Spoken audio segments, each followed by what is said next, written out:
ഓഡിയൻസിനോട് ഒരു കാര്യം പറയാനുണ്ട്. ഞാൻ ഈ പരിപാടി സവദാനി സാഹിബായിയുടെ ഈ പരിപാടി ഇങ്ങനെ ഫെമിനിയ ഷാനവാസൊക്കെ വന്ന് പറയുമ്പോൾ എനിക്ക് ആഗ്രഹമുണ്ട്. ഇപ്പൊ ആക്കാൻ ആഗ്രഹമില്ലാത്തത്. പക്ഷേ ഞാൻ എന്ത് ഈ മനുഷ്യനായിട്ട് ഇന്ന് സംസാരിക്കും? കാരണം ഒന്ന് അറിവിന്റെ നിറകുടം, ഒന്ന് അറിവില്ലായ്മയുടെ നിറകുടം. അങ്ങനെ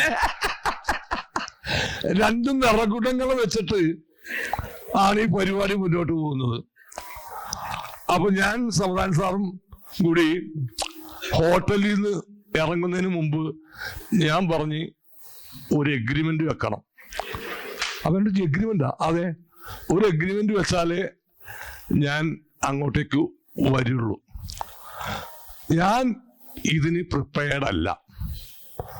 ഞാൻ ശ്രമിച്ച് ഒരു ജന്മം കഴിഞ്ഞാലും എനിക്ക് ഇദ്ദേഹത്തിന്റെ ഒപ്പം കഴിയാൻ പറ്റില്ല, എത്താൻ പറ്റില്ല. അപ്പൊ ഒന്നില്ലെങ്കിൽ ഞാൻ അദ്ദേഹത്തിന്റെ സ്റ്റാൻഡേർഡിലേക്ക് ഉയരണം. അതെനിക്ക് ഈ ജന്മത്ത് പറ്റൂല. അല്ലെങ്കിൽ അദ്ദേഹം എന്റെ സ്റ്റാൻഡേർഡിലേക്ക് വരണം.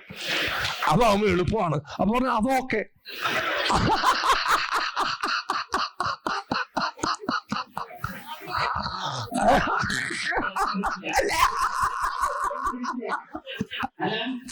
ഇവിടെ തിരുവനന്തപുരത്ത് CH Muhammad Koya college, memorial college. അപ്പൊ അവര് ആ പിള്ളേരെന്നോട് പറഞ്ഞ് ഞങ്ങൾ ഫൈനൽ ഇയേഴ്സ് വിദ്യാർത്ഥികള് കറുത്ത ഡ്രസ് ഇട്ടാണ് വരുന്നത്. അപ്പൊ ചേട്ടനും കറുത്ത ഡ്രസ് ഇട്ട് വന്നാൽ വളരെ നന്നായിരിക്കും എന്ന് പറഞ്ഞു. ഓ, അവരുടെ ആഗ്രഹമല്ലേ, ഞാൻ വരാന്ന് പറഞ്ഞു. ഞാൻ കറുത്ത ഡ്രസ് ഇട്ട്, അപ്പൊ ഇവര് ബൈക്കിലാണ് എല്ലാവരും വന്നേക്കുന്നത്. റാലി പോലെയാണ്. എന്റെ കാറിൽ ഞാൻ റാലി പോലെ വന്നു. ആ ഫംഗ്ഷൻ കഴിഞ്ഞു, ഞാൻ വീട്ടിലേക്ക് പോകുന്നു. 2 ദിവസം കഴിഞ്ഞപ്പോ ഈ സോഷ്യൽ മീഡിയാസിലൊക്കെ ഈ പടം വെച്ചിട്ട് ISISന്റെ റാലി എന്ന് പറഞ്ഞിട്ട് ജനം TV അവരുടെ കൊടി ഉണ്ടായിരുന്നു. ഞാൻ ഞെട്ടിപ്പോ ആ പിള്ളേര് ഒരു യൂണിഫോം കോഡിൽ വന്നു. എന്നിട്ട് ചർച്ചയാക്കിയത് ഞാൻ ധൈര്യമായിട്ട് എന്ന് പറഞ്ഞു, ഇങ്ങനെ ആ പിള്ളേര് ഇതൊന്നുമില്ല, അതിനകത്ത് മുസ്ലിം ഉണ്ട്, ഹിന്ദു ഉണ്ട്, എല്ലാവരും ഉണ്ട്. അപ്പൊ ഒരു പ്രത്യേക കോളേജിലെ വിദ്യാർത്ഥികൾ ഒരു കറുപ്പ് ഡ്രസ് പറഞ്ഞിട്ട് അവരെ ISIS അതിന്റെ പതാക പൊരിച്ച് എന്ത് ചെയ്യുന്നത്, എന്റെ കാറ് മാത്രം എഡിറ്റ് ചെയ്ത് മാറ്റി. എന്നിട്ടാണ് ബാക്കിയുള്ള സംഭവങ്ങൾ വന്നത്. ഞാൻ ധൈര്യമായിട്ട് കറുത്ത ഡ്രസ്സ് കണ്ടിട്ട് തൊപ്പി, ആ പടവും ഇപ്പൊ എന്റെ ഇതിലേക്ക് കണ്ട, ഞാൻ തൊപ്പിയും വെച്ചിട്ടാണ് ഞാൻ ചർച്ചയ്ക്ക് പോയത്. അതോടുകൂടി ആ ജനം TVയുടെ ആ സംഭവം അങ്ങനെ ഓരോന്നിനെയും ഇവിടെ വർഗീയവൽക്കരിക്കുന്നത് വെറുതെ. അപ്പൊ അവിടെയൊക്കെ ഒരു കലാകാരൻ ഒക്കെ നട്ടലോടുകൂടി നിന്നില്ലെങ്കിൽ നമ്മുടെ നാടിന്റെ അവസ്ഥ എന്താകും? ഇതാണ് സത്യമാണ്. വർഗീയത ഭയങ്കരമായിട്ട് വെറുതെ ഒരു കാര്യമില്ലാതെ, എന്തെങ്കിലും കാര്യമുണ്ടെങ്കിൽ ഓക്കെ, ഒരു കാര്യമില്ല, ചുമ്മാ. അതാണ് ഞാൻ തൊപ്പിവെച്ചെന്നെ പോയത്. കാരണം അങ്ങനെ വെച്ചിട്ടുണ്ടെങ്കിൽ ഞാൻ മുസ്ലിം ആവട്ടെ. എന്നിട്ട് ഞാൻ അത് പറയാൻ വിട്ടുപോയി. ഞാൻ അന്നിട്ട് എനിക്കൊരു പേരിട്ട് അവര്, ഈ ആ പ്രത്യേക ഒരു രാഷ്ട്രീയ പാർട്ടി ഉണ്ടല്ലോ, എനിക്കൊരു പേരിട്ട് സലാം കുമാർ, പിന്നെ സലീം K ഉമ്മർ. അപ്പൊ നമ്മൾ കറക്റ്റാ, എന്ത് വേണമെങ്കിലും എന്താ പറയാ. അതുകൊണ്ടൊന്നും എന്റെ ഇത് വീക്ഷണമൊന്നും മാറിയൊന്നുമില്ല. ഇവിടെ ഒരു മനുഷ്യനാകാൻ സമ്മതിക്കില്ല.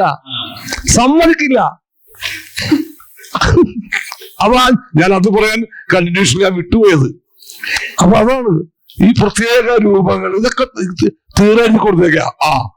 അതൊക്കെ അവനാണ്. അവൻ ഇവനോട് എന്ത് ചെയ്തു? ഒന്നും ചെയ്തിട്ടില്ല.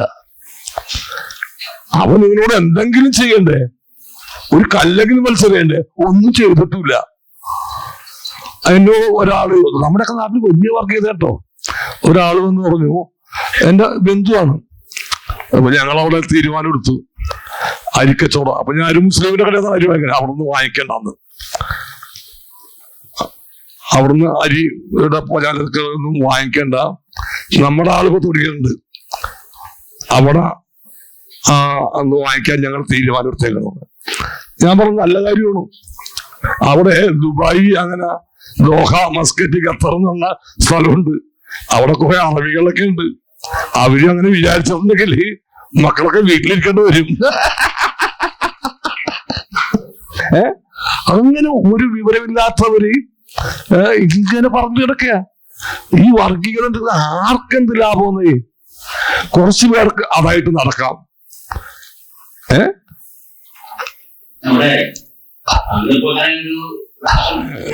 എന്റെ മകൻ, രണ്ടാമത്തെ മകനെ, ആദ്യത്തെ മകനെ എഴുതിയത് എന്റെ ഗുരുനാഥനായ പ്രൊഫസർ KN ഭരതനായിരുന്നു.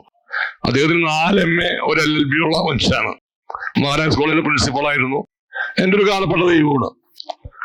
അപ്പൊ രണ്ടാമത്തെ മകനെ ആരുകൊണ്ട് എഴുത്തിനിരുത്തിക്കണം എന്നുള്ള സംഭവം എനിക്ക് ഒട്ടും ആലോചിക്കണമെന്നില്ല. ഇന്നസെന്റ്, എന്റെ ഇളയ മോനെ എഴുത്തിനിരുത്തിയത് ഇന്നസെന്റ് ചേട്ടനാണ്. അപ്പോ ഇന്നസെന്റ് മരിച്ചപ്പോ ഞാൻ എല്ലാവരും കൂടി അവനെയും കൂട്ടിയിട്ട് ഞാൻ വീട്ടിൽ ചെന്നപ്പോ ഈ ആലീസ് ചേച്ചൻ ചോദിച്ചു, സലീമെ അവൻ വന്നിട്ടുണ്ടോ? എനിക്കത് വല്ലാത്തൊരു വിഷമമായി. കാരണം അവൻ വന്നിട്ടുണ്ടോ, അവ ഇന്നസെന്റ് ചേട്ടൻ മരിച്ചതിന്റെ പേരിൽ അവൻ വരും എന്ന് ഇവർക്ക് ഉറപ്പായിട്ട് അറിയാം. ആ എഴുത്തിനത്തിന്റെ ബന്ധം, ആ അധ്യക്ഷൻ പറഞ്ഞു കൊടുത്തതിന്റെ ബന്ധം അത്ര വലുതാണെന്ന് എനിക്ക് തോന്നി. എന്റെ മനസ്സിലൊരു നനവായിരുന്നു, അവൻ വന്നിട്ടുണ്ടോ എന്ന് ചോദിച്ചപ്പോ അതെ അതെ അതെ അതെ. സെലിമേട്ടൻ ഇപ്പൊ പുതിയ സിനിമകൾ, സെലിമേട്ടൻ ന്യൂജൻ കുട്ടികളെ പറ്റി പറയുന്നുണ്ട്, ന്യൂജൻ സിനിമകളെ പറ്റി പറയുന്നു. ഇപ്പൊ ഏറ്റവും കൂടുതൽ വയലൻസ് ഉണ്ടെങ്കിൽ ഒരു മികച്ച സിനിമ എന്നുള്ളതാണ് ഒരു ട്രെൻഡ്. അല്ലെങ്കിൽ അത്രത്തോളം ആളുകൾ കയറുന്നു, ആളുകൾ കാണുന്നു, ആ പടം ആളുകൾക്കിടയിലേക്ക് എത്തുന്നു. അതിന്റെ സെലിമേട്ടൻ എങ്ങനെയാ നോക്കി കാണുന്നത്? കൂടുതൽ വയലൻസ് ഉള്ള ഒരു സിനിമ മികച്ച സിനിമ എന്നുള്ളൊരു ട്രെൻഡ് ഇപ്പൊ ഉണ്ട്. അതിനെ പറ്റിട്ട് എന്താണ്? അല്ല, വയലൻസിന്റെ മാത്രമല്ല, ഇപ്പോഴത്തെ കുട്ടികൾ ഇഷ്ടപ്പെടുന്നത് നമ്മൾ ഇഷ്ടപ്പെട്ടിരുന്നല്ല. നമ്മൾ യേശുദാസിന്റെ പാട്ട്, ജയേന്ദ്രന്റെ പാട്ട്, MG ശ്രീകുമാറിന്റെ പാട്ടുകളൊക്കെ ഇഷ്ടപ്പെടുമ്പോ ഇത് ഏറ്റവും മോശമായി പാടുന്നവൻ, യാതൊരു പാടുമില്ല ബോധമില്ലാതെ പാടുന്നവനാണ് വൈറൽ. ഒരു പുതിയ പേരാണ് വൈറൽ എന്ന് പറഞ്ഞിട്ട് ഇതിനെ ചുവന്നുകൊണ്ടൊക്കെയാ. പിന്നെ സിനിമാ നിരൂപണം തലക്ക് വെളിവില്ലാത്തവർ നടത്തുന്ന ഒരു പരിപാടിയായിട്ട് മാറിയിട്ടുണ്ട് സിനിമാ നിരൂപണം പറഞ്ഞിട്ട്. അങ്ങനെ എല്ലാത്തിലും ഒരു നെഗറ്റിവിറ്റി ഫീലിംഗ് ആണ്. നമുക്കൊരു എന്റർടൈൻമെന്റ് ഇതിലൊന്നും കിട്ടുന്നില്ല എന്നുള്ളതാണ്. പിന്നെ വയലൻസ്, സിനിമ എന്നിട്ട് ഒടുക്കത്ത വയലൻസ് ആണ്. വെട്ടിക്കൂട്ടി ഇറച്ചിക്കട പോലെയാണ് ഇപ്പോഴത്തെ സിനിമ. എന്താണ് ഇവരുടെ ഒരു ആസ്വാദനം എവിടെ എത്തിയേക്കുന്നത്? ഒരു ചിരിയുള്ള പടം വന്നിട്ട് എത്ര കാലമായി? കാരണം ഇവരുടെ കയ്യിൽ മുഴുവൻ ഈ വയലൻസും സ്റ്റണ്ടും മാത്രമേ ഉള്ളൂ. ഒന്ന് നിങ്ങൾ ആലോചിച്ചോ, ചിരിയുള്ള പടം, നമ്മളെ പൊട്ടിച്ചിരിപ്പിച്ച പടങ്ങളൊക്കെ നഷ്ടപ്പെട്ടുകൊണ്ടിരിക്കുകയാണ് കേരളത്തിൽ. മറ്റു സംസ്ഥാനങ്ങളാരും എനിക്കറിയില്ല, നമ്മുടെ കേരളത്തിൽ നഷ്ടപ്പെട്ടുകൊണ്ടിരിക്കുകയാണ്. നല്ല വേളു കൃഷ്ണകുട്ടിയെ പോലെ അല്ലെങ്കിൽ സുകുമാരനെ പോലുള്ള ഹാസ്യം എഴുതുന്ന സാഹിത്യകാരന്മാരും ഇല്ലാണ്ടായിക്കൊണ്ടിരിക്കുകയാണ്. വേളു കൃഷ്ണൻകുട്ടി ഇങ്ങനെ പോലുള്ള ആളുകൾ ഇല്ലാണ്ടായിക്കൊണ്ടിരിക്കുകയാണ്. അപ്പൊ ചിരി നമ്മുടെ ജീവിതത്തിൽ നിന്ന് ഏകദേശം മാഞ്ഞുകൊണ്ടിരിക്കുകയാണ്. ഈ വയലൻസ് ഒക്കെ അല്ലേ ഈ കുട്ടികൾ കണ്ട് അതാണ് ഇഷ്ടപ്പെടുന്നവര്. അപ്പൊ എങ്ങനെ ചെയ്യാണ്ടിരിക്കുന്നത്? ഇപ്പോ ഈ റിയാലിറ്റി ഷോ ആണല്ലോ, മ്യൂസിക്, ഒരു പാട്ട് 2000-ന് ശേഷമുള്ള പാട്ടുകളില്ല, ഒരാളും പാടുന്നില്ല. 2000-ന് ശേഷമുള്ള യേശുദാസ്, ജയചന്ദ്രൻ, ചിത്ര, MG ശ്രീകുമാറൊക്കെ പാടിയിരുന്ന ഒരു പാട്ട് നിങ്ങൾക്ക് പറയാൻ പറ്റുമോ? ഇല്ല. അങ്ങനെ നമ്മുടെ മനസ്സിൽ ഒക്കെ മുദ്രാവാക്യം വിളി പോലത്തെ പാട്ടുകളാണ്. നിന്റെ പേരെടുത്തടാ, അടുത്ത് വന്നടാ, അത് തന്നെ എല്ലാ സിനിമയിലും അതാണ്. ആർക്ക് വേണമെങ്കിൽ പാടാവുന്നത്.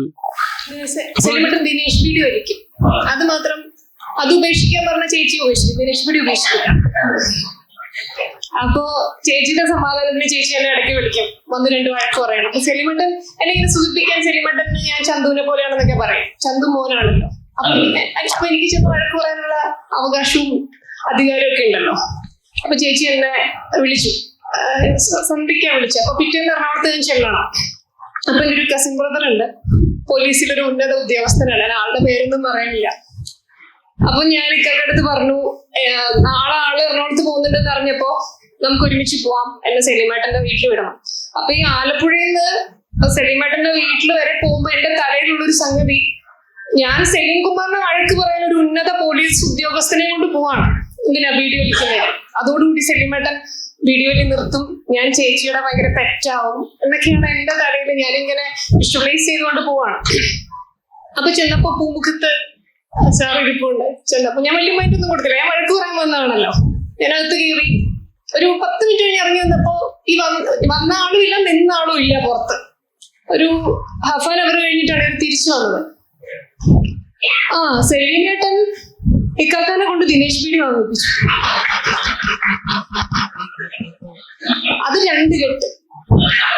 അത് എനിക്കറിഞ്ഞൂടാ ഇങ്ങനെ DSP ആണെന്ന്. എനിക്ക് എന്ത് DSP? ഞാൻ പറയും എന്റെ വണ്ടി ഇല്ല അവിടെ, വണ്ടി കുറച്ചതൊക്കെ എടുക്കുന്നെ, ഒരു 2 ദിനേശ് വന്നിട്ട് ഞാൻ പറഞ്ഞു. പുള്ളി എന്ന് പറയാണ്ട് ഞാൻ DSP ആണെന്ന്. പുള്ളി പോയി ദിനേശ് വാങ്ങിച്ചിട്ട് വന്ന് ഞാനിത് മരിച്ചു. അപ്പോഴാണ് ഇവള് പറയണത് DSP ആയിരുന്നു. അപ്പൊ ഇതൊക്കെ അറിയാമോ?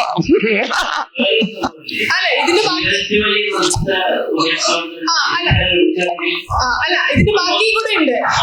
അപ്പൊ ഞാന് പുറത്തിറങ്ങിയപ്പോഴത്തേക്കും ഞാൻ കണ്ടെടുത്ത് വഴക്ക്, നിങ്ങൾ എന്തിനാ പുള്ളിക്ക് വാങ്ങിച്ചു കൊടുത്തത്? പുള്ളിക്ക് റെസ്പെക്ട് ചെയ്തിരിക്കുകയാണ് ഈ സാധനം. അത് പുള്ളിയൊന്നും അല്ല, പുള്ളി അവിടെ ഇരുന്നിട്ട് എന്തൊരു ആംഗ്യം കാണിച്ചു. അപ്പൊ അതെനിക്ക് വീഡിയോ ആണെന്ന് മനസ്സിലായി. അപ്പൊ ഞാൻ വാങ്ങിച്ചുകൊണ്ട് കൊടുത്തു. ഞങ്ങൾ ഇറങ്ങിയപ്പോ സെലിമേട്ടൻ ഇവിടെ ഇല്ലെങ്കിലും ഇടയ്ക്കിടയ്ക്ക് പറഞ്ഞോട്ടാ.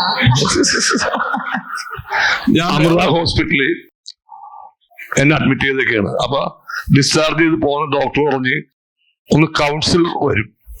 ഞാൻ ചെന്തിന് അല്ല, കൗൺസിലർ വന്നിട്ട് ഈ പുകവലി നിർത്തിക്കാൻ വേണ്ടി ഒരു കൗൺസിലർ വരും. അപ്പൊ അത് കഴിഞ്ഞ് നിർത്തുമോ? ഞാൻ ശ്രമിച്ചാ നിർത്താം. ഓക്കെ, സന്തോഷമായി. അങ്ങനെ കുറച്ചു നേരം കഴിഞ്ഞ് എല്ലാം ഡോക്ടർമാരൊക്കെ പോയി കഴിഞ്ഞപ്പോ ഒരു കൗൺസിലർ, ഒരു പെൺകുട്ടി വന്നു. അവള് ഇരുന്നു. അവൾ ഫസ്റ്റ് ചോദ്യം തന്നെ, ഇത് വലിച്ചാൽ എന്തൊക്കെ അസുഖം വരുമെന്ന് അറിയാമോ? ഞാൻ പറഞ്ഞു അറിയാം. ഞാൻ ലിസ്റ്റ് അങ്ങനെ കൊടുക്കാൻ തുടങ്ങി. അപ്പൊ ഇവിടെ ഏതോ അസുഖം പറഞ്ഞപ്പോ അതും വരുമോ? ഞാൻ പറഞ്ഞു പിന്നെ.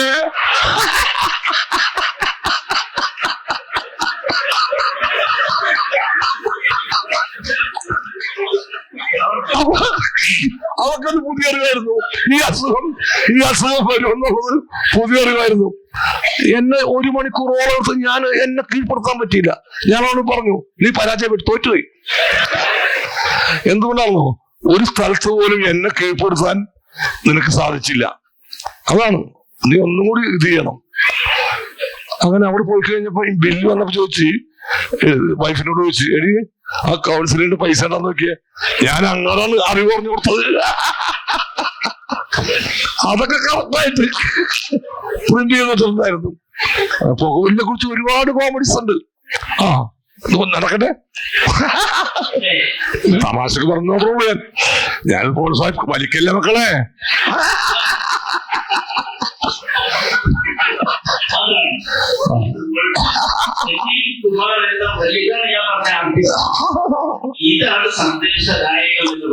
അവർക്കൊരു തമാശക്ക് വേണ്ടി ഞാൻ പറഞ്ഞല്ലേ. എന്റെ മക്കൾ വലിക്കാറില്ല, വലിക്കല് കുടിക്കലൊന്നും ചെയ്യില്ല. അവരുടെ അച്ഛൻ ഇതൊക്കെ ചെയ്താണോ? കുടിക്കാറില്ല, ഞാനിപ്പ വലിക്കാറുണ്ട്. പക്ഷെ അവര് ഒന്നും എതിരാണ്. അവര് വലിക്കില്ലാതെ പോലും അത് എതിരാണ് അവര്. അങ്ങനെയുണ്ട്. അപ്പൊ ഞാൻ വളരെ ഹാപ്പിയാണത് അതിന്. എന്റെ ഒരു സഹോദരൻ, അദ്ദേഹം 36-ാമത്തെ വയസ്സിലാണ് മരിച്ചത്. പുകവലിക്കില്ല, വെള്ളം അടിക്കില്ല, ചായ പോലും പുറത്ത് കുടിക്കില്ല. എന്നിട്ട് വന്ന അസുഖമോ കുടിയന്മാർക്കും അസുഖം, ലിവർ സിറോസിസ്. ഒന്ന് ആലോചിച്ച് നോക്കാം. അപ്പൊ ഞാൻ വിചാരിച്ച അതുകൊണ്ട് നമുക്ക് വരില്ല എന്നൊന്നുമല്ല, ഞാനത് മനഃപൂർവ്വം വെല്ലുവിളിച്ച് അങ്ങനെ ആയിപ്പോയി. കേരളത്തിലെ സിനിമ കലാലയത്തിനും ഒരു പ്രത്യേകത, ഈ നസീർ എന്ന മുസ്ലിമാൻ ആണ് ഹിന്ദു വേഷങ്ങൾ, പുരാണ വേഷങ്ങൾ മുഴുവൻ ചെയ്തേക്കുന്നത്. രാമനായിട്ടും കൃഷ്ണനായിട്ടും വടക്കൻ പാട്ടുകളിലെ ആളുകളായിട്ട് ചെയ്തിട്ടുള്ളത് മുഴുവൻ ആണ്. മുസ്ലിം വേഷങ്ങൾ ചെയ്ത് വിജയിച്ച ആളുകൾ മുഴുവൻ ഹിന്ദുക്കളാണ്. ഭാരതി നായരി, കുഞ്ഞാണ്ടി, കുരുട ബാബു, സലിംകുമാർ,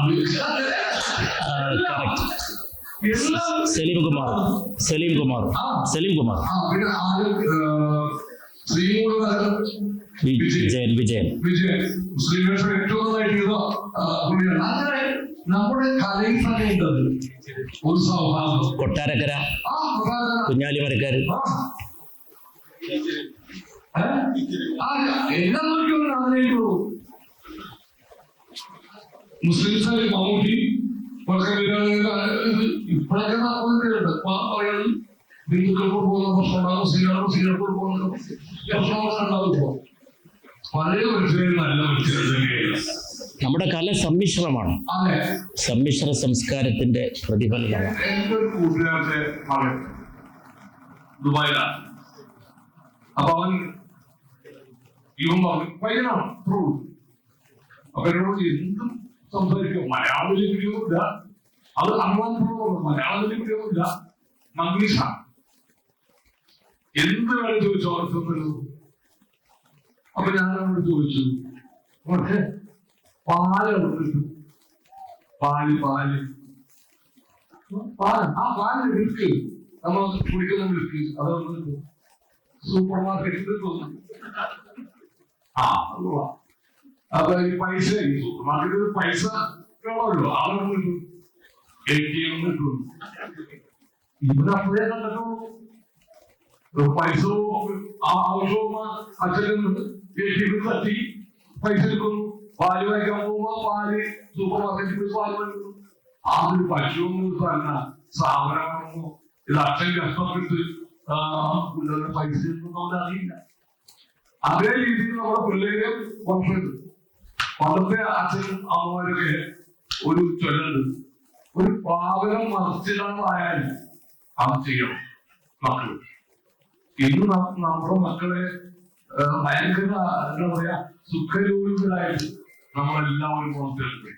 അതിന്റെ കുഴപ്പം അവർക്ക് ഈ എന്റെ ഏറ്റവും വലിയ മോഡൽ വലുതാവുമ്പോ അച്ഛനാവും. വല്ലതിനല്ല പിള്ളേരുടെ അച്ഛൻ. കാരണം അച്ഛനെയാണ് അവിടെ വരിക. അച്ഛനാണ് തീരുമാനിക്കുന്നത് ഇന്നെന്ത് കഴിക്കണം. അപ്പൊ അവരാണ് വീട്ടിലെ മെനു. അപ്പൊ അച്ഛൻ ഈ പലഹാരങ്ങൾ ഇഷ്ടമല്ല. അച്ഛൻ കഞ്ഞിയാണ്. കഞ്ഞി ഇഷ്ടവും രാവിലെ ചോറും ഉച്ചക്ക് ചോറും വൈകിട്ടോ. അപ്പൊ നമുക്ക് പലഹാരം ചെറുപ്പത്തിലൊക്കെ പലഹാരം തിന്നൊന്നും ആഗ്രഹമുണ്ടായി. അപ്പോ അച്ഛന് ഇഷ്ടമാണ് നമ്മളെ ഈ ചോറ് തിരിച്ച് നമ്മളെ കൊണ്ടു. അപ്പൊ ഞാൻ ചെയ്യും, ഇനി വലുതാവുമ്പോ ഞാൻ അച്ഛനാവില്ല, അപ്പൊ എനിക്ക് കഴിക്കാം. അങ്ങനെ ഞാൻ വലുതായി, ഞാൻ അച്ഛനായി. ഇത് കേട്ട് കാലം തിരിഞ്ഞാക്കി പിള്ളേര് പറഞ്ഞപ്പോ അതൊന്നും കേട്ട് കേട്ടോ പലമുറപ്പെട്ടവരാണ് ഞാൻ നമ്മുടെ പഴമാണ്. ഇപ്പൊ പിള്ളേരാണ് പഠിക്കുന്നത്. പണ്ട് അച്ഛനായിരുന്നു. പണം കിട്ടാതെ നടക്കുന്ന താല്പര്യമായിട്ട് നമ്മള് മാറിയിട്ടുള്ള. അപ്പൊ ഈ നമ്മളൊരു ദുഃഖവും ദുരിതവും ഒന്നും അറിയാതെ നമ്മുടെ മക്കളെ പുറത്തേക്ക് ഈ പറയുന്ന എന്താ പറയുന്ന ഈ അവരൊന്നും കണ്ടിട്ടില്ലല്ലോ. അവരൊന്നും കണ്ടിട്ടില്ല. അവർ കാണുന്നത് ഗെയിം കളിച്ചാൽ അവർ കൊടുക്കുന്നതല്ല, അല്ലെങ്കിൽ മാസോ വെള്ളക്കളിയ കബഡി കളി ഒന്നുമില്ല. ഗെയിം എന്താണ്? ഒരാളെ കൊല്ലുക, വെടിവെച്ച് കൊല്ലുക, ഇതൊക്കെയാണ് അവർക്കാണ് പറഞ്ഞത്. നമ്മളല്ലേ വെള്ളക്കളി കളിച്ചിട്ട് അല്ലെങ്കിൽ ക്ലിമാസ് കളിച്ചിട്ട് കബഡി കളിച്ചിട്ട് ഇത് നേരത്തെ പറഞ്ഞ കടലാസത്തോടെ ഉണ്ടാക്കിയിട്ട് മഴയത്ത് പടക്കം പൊട്ടിച്ച് കളിക്കുക. ഇന്നങ്ങനൊന്നുമില്ല. ഒരു മൊബൈലിൽ വെച്ചിട്ട് കൂടുതൽ കൂടി തമാശ പറയുന്ന സമ്പ്രദായമേ ഇല്ല. പട്ടണയിലും നമ്മൾ അയൽപുറത്തോ ചായക്കടയിലേക്ക് ഒരു ഫോണും നമ്മളും മാത്രമായിട്ട് മാറി ജീവിതം ഒന്ന് ആലോചിച്ചു. പോലും സുഹൃത്ത് വലയത്തിൽ കൊണ്ട് തമാശകളും കാര്യങ്ങളൊക്കെ പറഞ്ഞിരുന്ന ആളുകൾ ഒറ്റ പോകണമെങ്കിൽ ദിവസങ്ങളോട് ഇരിക്കുന്നു. വായന നഷ്ടപ്പെട്ടപ്പോ ഇവര് പറഞ്ഞു എന്തുകൊണ്ടൊരു എൽപിയോ ഒരു മമ്മൂട്ടിയോ ഉണ്ടാവുന്നില്ല. ഇതൊക്കെ തന്നെ കാരണം. വായന എന്നോട് സംഭവമില്ല. അവരാകെ വായിക്കുന്നത് ഓൺലൈനിൽ വരുന്ന സംഭവം. അതിന് MT മമ്മൂട്ടി ഉണ്ടാവാൻ യന്ത്രം പോരല്ലോ. അതെ അതാണ് അനുഭവങ്ങളും വേണം. അനുഭവങ്ങളില്ല പുതിയത്. അതിന്റെ വികാരങ്ങൾ വേണം. അതെ, ഒരു അവൻ നിർത്തണ്ടാവുമല്ലോ. ചാവിച്ചാട്ടൊന്നും നിർത്തണ്ടായതല്ല. ഈ തീയിൽ കുറച്ച് അനുഭവം ചാവിച്ചാട്ടം. അത് ചുമ്മാ വിഷയം ഒരാളല്ല. ആരായിക്കോട്ടെ ചരിത്രം ശ്രദ്ധിച്ചിട്ടുള്ള എല്ലാവരും അതെ അനുഭവങ്ങളുടെ തീർച്ചയോടെ വന്നേക്കും. എനിക്ക് ഞാൻ പണ്ട് ഒരു റെപ്രസെന്റേറ്റീവ് ആയിരുന്നു. മകനെ സ്കൂളിൽ പഠിക്കുന്ന ശനി ഞായർ കണ്ണൂർ പോകും. അപ്പോ അവർ ചെല്ലുമ്പോ ഉച്ച സമയവും ഞാൻ വീടുകളിലൊക്കെ ഉച്ച സമയത്തൊക്കെ വീട്ടിൽ ചെല്ലുമ്പോ എന്തൊക്കെ ആദ്യം വരുന്നുണ്ട്. അത് ചോദിക്കും ചോറ് കഴിക്കുന്നത് ചോറ് ചെല്ലുന്നത് എല്ലാ വീട്ടിലും ആ സമയത്ത് ചെല്ലുമ്പോ അവരെന്താ പറയുന്നത് ചോറ് കഴിക്കുന്നത്. അപ്പൊ എനിക്ക് മനസ്സിലായി അവരുടെ ആ നന്മ ഒരാള് വിഷമായിട്ടുണ്ടാവില്ല. ചോറ് നിന്നിട്ട് പോകാം. ഞാൻ വീട്ടിൽ പോകാറുണ്ട് ഉച്ച സമയത്ത് ചായ വന്നാലും ഇവിടെ ചായ പോലും കൊടുക്കാതെ ഒരാളുണ്ടായിരുന്നു. അങ്ങനെയൊക്കെയാണ് നമ്മുടെ ലൈഫിൽ പോളിസി കണ്ടെങ്കിൽ നമ്മള് അവിടെ ഇരുത്തി അവര് കൈകൾ പറയുമെങ്കിൽ കഴിപ്പിച്ചിട്ട് ഉണ്ടാവും. കാരണം ഇത്രത്തോളം ജീവിതം അത് നമ്മൾ ആസ്വദിക്കുന്നത് അവരെ അന്യതല്ലോ നമ്മുടെ സഹജീവികളെ സ്നേഹിച്ചല്ലേ നമ്മൾ ജീവിതം തീർക്കുന്നത്. നമ്മുടെ സഹജീവികളെ ഒന്നാം ജീവിക്കുന്നത് അല്ലേ? സഹജീവികളെ പോലെ നമ്മൾ ജീവിക്കുന്നത്. അങ്ങനെ നമുക്ക് ഈ ഭക്ഷണം ഉണ്ടാവുന്നത് നമ്മുടെ ഭക്ഷണം ഉണ്ടാവും. നമ്മുടെ സഹജീവികളിലും നെല്ല് പഴങ്ങൾ ആട് പശു കോഴി ഇതൊക്കെ നമ്മളോടൊപ്പം ജീവിക്കുന്ന ജീവിതം. അതിനെക്കൊന്നുമില്ല. അതാണ് നിശ്ചയമാണ്. നമ്മുടെ സഹജീവികളെ കൊന്നിരുന്നതാണ്. അപ്പോ നമ്മൾ മറ്റുള്ള സമയത്ത് സഹജീവികളെ സ്നേഹിക്കാനായിട്ടുള്ള സമയം കണ്ടെത്തണം. നമ്മൾ മനുഷ്യരിൽ അതെ അല്ലെ? തീർച്ചയായിട്ടും അതാണ്. അല്ലാതെ ഉപയോഗമാവില്ല. ഒരു എഴുത്തുകാരൻ എന്ന നിലയിൽ ഈശ്വരാഴത്തിലോ എന്ന് പറഞ്ഞ പുസ്തകം പ്രസിദ്ധീകരിച്ചതിന് ശേഷം അതിന് മുൻപും ശേഷം ആളുകൾ അതിനെപ്പറ്റി പറഞ്ഞ അഭിപ്രായം സെലിബ്രേറ്ററി ലൈഫിലെ പുസ്തകം എഴുതിയതിനെ പറ്റിയിട്ട് ഉണ്ടായ മാറ്റം അല്ലെങ്കിൽ പുസ്തകങ്ങളിൽ തുടർന്ന് ഉണ്ടാവും. ഞാൻ ഈ പുസ്തകം എഴുതിയിട്ട് എനിക്കോ സമൂഹത്തിനോ യാതൊരു മാറ്റം ഉണ്ടായിട്ടില്ല. അതാണ് ഫസ്റ്റ് സംഭവം. പിന്നെ ഞാൻ ഇങ്ങനൊരു എഴുത്തുകാരനായി അത് ചെറിയ കഥയുടെ സമയം 8ാം ക്ലാസ് പഠിക്കുന്നു. പറവൂർ ബോയ്സ് സ്കൂളിൽ ചെറുകഥാ മത്സരത്തിൽ ഞാൻ പേര് കൊടുത്തു. ഞാൻ യൂത്ത് ഹോസ്റ്റലിൽ ഞാൻ ചെന്നു കഥ എഴുതി വലിയ കഥ എഴുതി ഞാൻ കൊടുത്തു. എഴുതിട്ട് പോകുന്നു. 2 ദിവസം കഴിഞ്ഞപ്പോൾ എനിക്ക് ടീച്ചേഴ്സ് റൂമിൽ ഒരു കത്ത് വന്നിരുന്നു. സരികുമാറിന്റെ എടുക്കുന്നു ടീച്ചേഴ്സ് റൂമിനെ പറഞ്ഞിട്ട് വീണ്ടും 7 ലെറ്ററും ചെറിയ കുറിപ്പ് കൊടുത്തിട്ടൊക്കെയാണ്.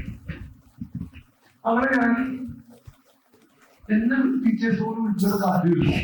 ഒരു നന്നായിട്ട് പഠിക്കുന്ന വിദ്യാർത്ഥി അതല്ല ഞാൻ, മോശമായിട്ട് പഠിക്കുന്ന വിദ്യാർത്ഥി അതുപോലെ ഇതിന്റെ നടുക്ക് നിൽക്കുന്ന വിദ്യാർത്ഥി. അപ്പോ അവർക്ക് എന്താണെന്ന് എനിക്കറിയില്ല. ഞാൻ സംശയിച്ച് എന്താ സൈക്കിൾ വരാൻ നോക്കി. അപ്പൊ എന്നെ നോക്കി ആളോട് സാറ് മോനെ ഞാൻ ഒരുപാട് കഥകളി ഞാൻ വായിച്ചിട്ടുണ്ട്. പക്ഷെ 4 ബലാത്സംഗവും എനിക്ക് കണ്ടുള്ള ഒരു കഥ ചെറിയ ഞാൻ ആദ്യം വെച്ച് വായിക്കുകയാണ്. ഇവിടെ ഒരു ചെറുതറിന് എവിടെ ആ സമയത്തുള്ള സിനിമകളിലേക്ക് സ്വാധീനം സ്ഥിരമായിരുന്നു. അവർ ഹൈക്കട അവർ പറഞ്ഞു 3 പേരുണ്ട് അവരുടെ സിനിമയിൽ. ഡിസ്ട്രിബ്യൂട്ടറുടെ വേലക്ക് പോയപ്പോ അതിന് ഡിസ്ട്രിബ്യൂട്ടർ കിട്ടില്ല. അപ്പൊ ഇവര് ഡിസ്ട്രിബ്യൂഷൻ ഓഫീസ് ഇരിക്കുന്നു.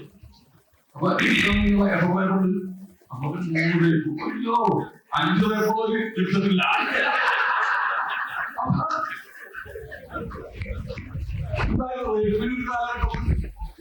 നല്ല സാധ്യതകളായിരുന്നു.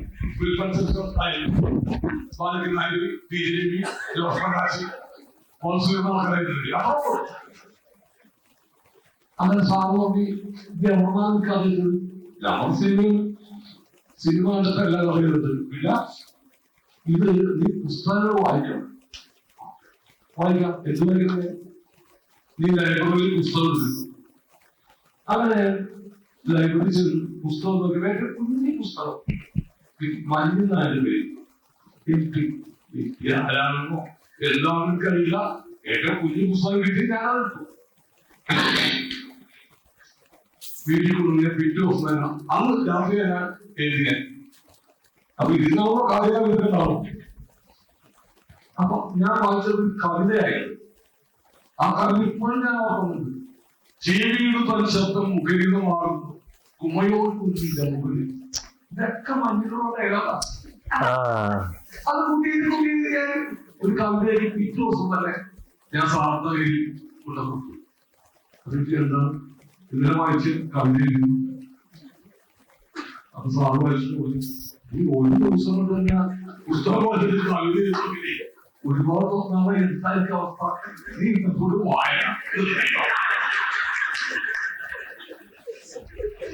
എന്റെ ആദ്യത്തെ സാഹിത്യ